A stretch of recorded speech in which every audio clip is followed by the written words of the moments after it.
Hi everyone, it's MarzGurl again. I wanted to thank everyone for leaving their comments that they had left over the past week or so on the last two videos. I really did appreciate it, and I wanted to let you guys know that, I'm not as depressed as I might have seen within that first video. I try to take things as lightly as possible, and so if that means mocking myself in the process, then I'll do it. I also wanted to thank people for video responses. They're really interesting to listen to, and it does make me feel better knowing that I'm not the only person who feels the way that I do. And if I'm, like, in the wrong, it'd be nice to know, it'd be nice to hear. I just like the communication aspect of all this, I think, and I hope I don't get too boring over the course of all this. As you might tell, Blue came back today. Uh, Getting my hair dyed blue is kind of an interesting experience. It takes somewhere between 3 and 4 hours each time, because gotta bleach the roots of the hair first, okay, and then the bleach has to be dried in one of those big 1950s dryers, and then go shampoo the hair, then put the blue in, then dry it in the 1950s dryer again, shampoo it, dry it, cut it. It takes a really long time, and it's also really expensive, which is why quite often you'll see it faded. Also, another thing, a lot of people asked, well, what happened to the blue in the last couple of vlogs? Well, the blue wasn't gone. You'll have noticed I had put my hair up, and actually underneath, it's actually all still brown.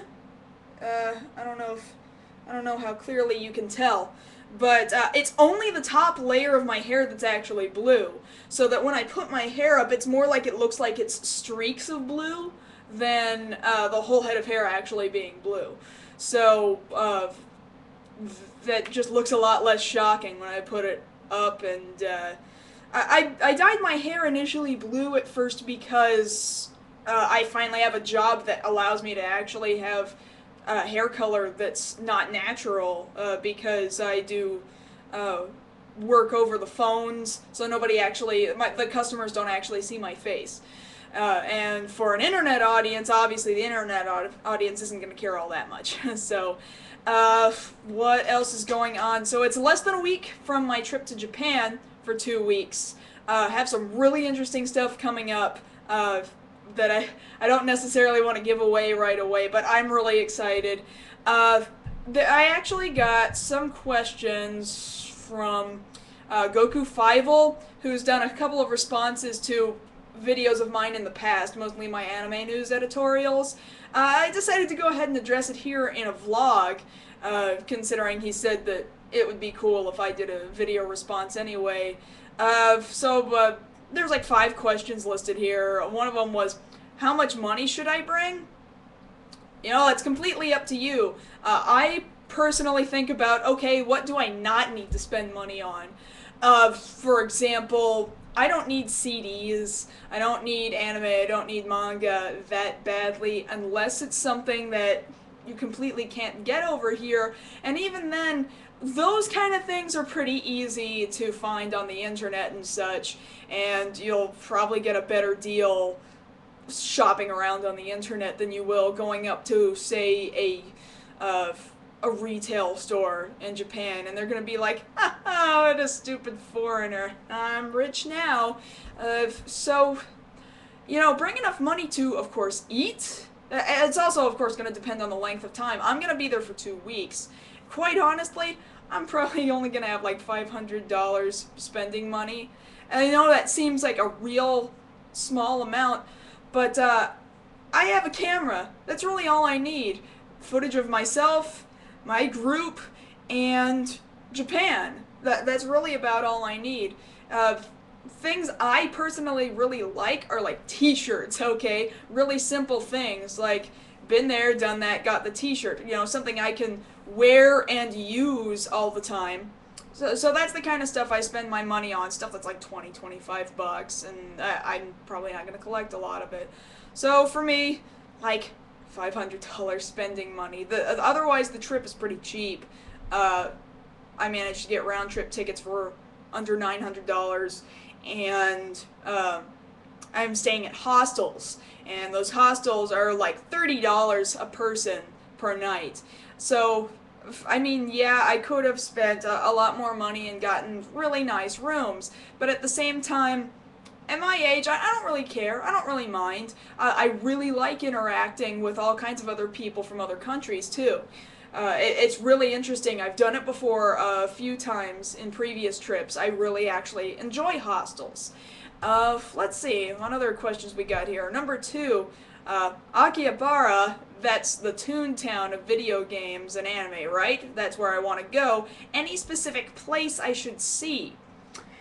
Let's see. I couldn't tell you the exact side street, but there's this one store that I went to several times that was just a wall of gachapon machines of the most recent anime and live-action tokusatsu stuff. You know, little ball capsule stuff with toys inside, of course. We have stuff like that here, but they're all things like sticky hands and I don't know, really silly gimmicky things that are gonna get old and moldy and crusty. I guess those parachute army men, do they even put those in those things anymore? I don't even know. I haven't seen them in a long time. I think those were the coolest things. Now you see like cheap plastic jewelry in those. But Japanese gachapons are way cooler, and price varies with the quality of the toy that you're purchasing. They can be anywhere from 100 yen to 500 yen, but just a wall. I wish I could remember the exact side street that was on. Other than that, going down, you can't go wrong going down just the main street of Akihabara, and do it on a Sunday, of course, because then the streets are closed off, and you get a bunch of cosplayers and little J-pop idols kind of singing on the sides of the streets, and some really weird people. Take, for example, one guy I saw, like, running around in a wife-beater shirt and cut-off long johns and holding a rubber chicken and just coming up with creative ways to squeeze this rubber chicken, like lying down on the ground and just beating his head into it. It was really awkward. So that's, I guess, something you should go do and see. Go on a Sunday. And like I said, you can't go wrong going down the main street, because then you're going to see like the Sega arcade and the Taito arcade. Those, I think, were the two best ones on the main street. And then there's the famous anime and gaming building called the Gamers, with DigiKarat plastered all over the face of it. I don't know if DigiKarat's still all over the face of it, but it was when I was there in 2006, and it was when I was there in 2008. I can't imagine it would be any different in 2010. But going up through each level of that place is really entertaining. So, and I also know there's a Cospa shop somewhere in there. It's a chain that specifically deals with cosplay items, and I can't remember the specific location that's in, but it's somewhere in Akihabara. There's a branch somewhere in Akihabara. Safety tips.